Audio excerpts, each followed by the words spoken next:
Hello friends, मैं हूं आपका इंग्लिश कोच और मैं सिखा रहा हूं आपको प्रैक्टिकल इंग्लिश। आज की क्लास में मैं आपको बता देना चाहता हूं कि मैंने अपने पिछले 20 से 25 साल के करियर में कम से कम ऐसे 10 से 12 हज़ार लोगों को ट्रेन किया है जिनको बहुत अच्छी प्लेसमेंट मिली है। अक्सर क्या है कि हम लोग इंग्लिश बोलते समय एक्सक्यूजेज ढूंढते रहते हैं। हम कहते हैं सर टेंसेज नहीं आए, सर ग्रामर समझ नहीं आया। हाँ, एक बात तो ध्यान रखना, मैं ये नहीं कह रहा कि ग्रामर इंपॉर्टेंट नहीं है। मैं आपको ये कहना चाहता हूं कि आपको फ्लुएंट बनने के लिए पहले किसी भी भाषा को अपनी टंग पे लाना होता है।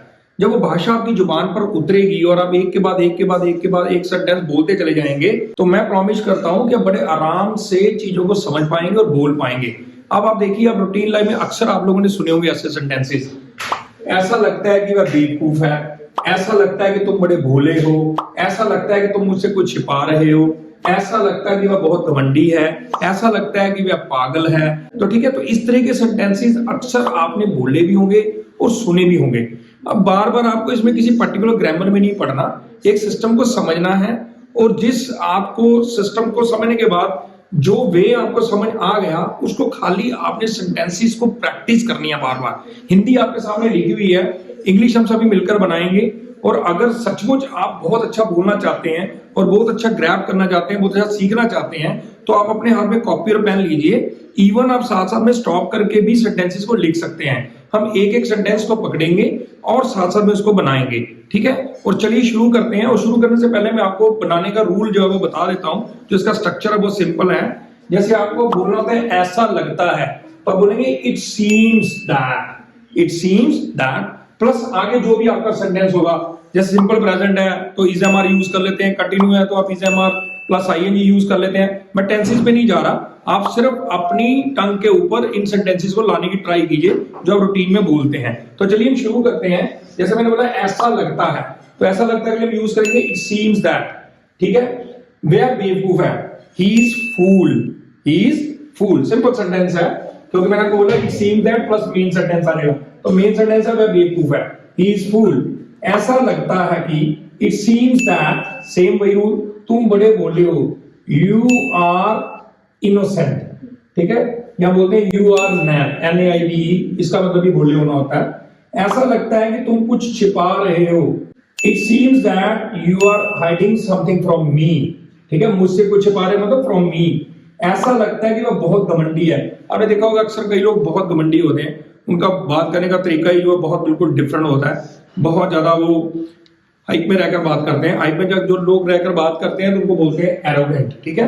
तो सेंटेंस है ऐसा लगता है कि वह बहुत घमंडी है, इट सीम्स दैट शी, अगर लड़की है तो शी, लड़का है तो ही, ठीक है, ही इज एरोगेंट। ऐसा लगता है कि आजकल वह परेशान है, ठीक है। It seems that he is tense nowadays, या ही इज अपसेट nowadays, या these days, ठीक है। इन दिनों में हम बोलते हैं या आजकल को हम बोलते हैं nowadays।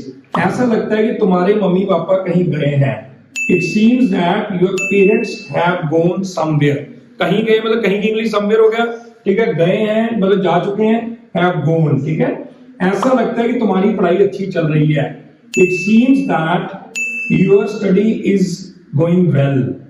ऐसा लगता है कि वह किसी से चुपके से मिलती है, it seems that she meets someone secretly. चुपके से मिलना मतलब गुप्त, लुक छुप पे मिलना मतलब सीक्रेटली, गुप्त वे में मिलना। ऐसा लगता है कि उसने शादी कर ली है, it seems that she got married. लड़की है तो शी, लड़का है तो ही गॉट मैरिड हो जाएगा।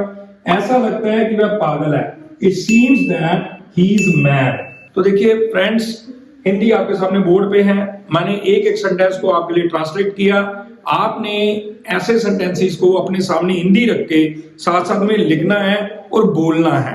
तो मैं कहना ये चाहता हूं कि आप इन वर्ड्स को भी एक साइड पे सेपरेट करें, सेंटेंसेस को साथ साथ में हिंदी सिर्फ लिखें और इंग्लिश लिखते जाएं और प्रैक्टिस करते जाएं, ठीक है। सचमुच अगर आपको इन्फॉर्मेशन अच्छी लगी तो खाली रील्स पे स्ट्रेस मत दें, सिस्टम को समझें और अभ्यास करें और पूरा पूरा वीडियो देखें और देखने के बाद उसको खूब प्रैक्टिस करें। सिर्फ अपनी फिंगर को मत घुमाएं, अपनी नॉलेज को बढ़ाने के लिए आपको रियलिटी को सीखना पड़ेगा। मैं अक्सर बोलता हूं, भगाना है अंग्रेजी का डर या भगाना है इंग्लिश का डर तो फॉलो मेजर सर, ठीक है। तो चलिए, अगर आपको इन्फॉर्मेशन अच्छी लगी हो तो लाइक, सब्सक्राइब और शेयर करना मत भूलें, ताकि गांव गांव कोने कोने में बैठे जो जितने भी विद्यार्थी हैं इसको सीख सकें और इसका लाभ ले सकें। ठीक है, तो like, subscribe and share. Thank you very much.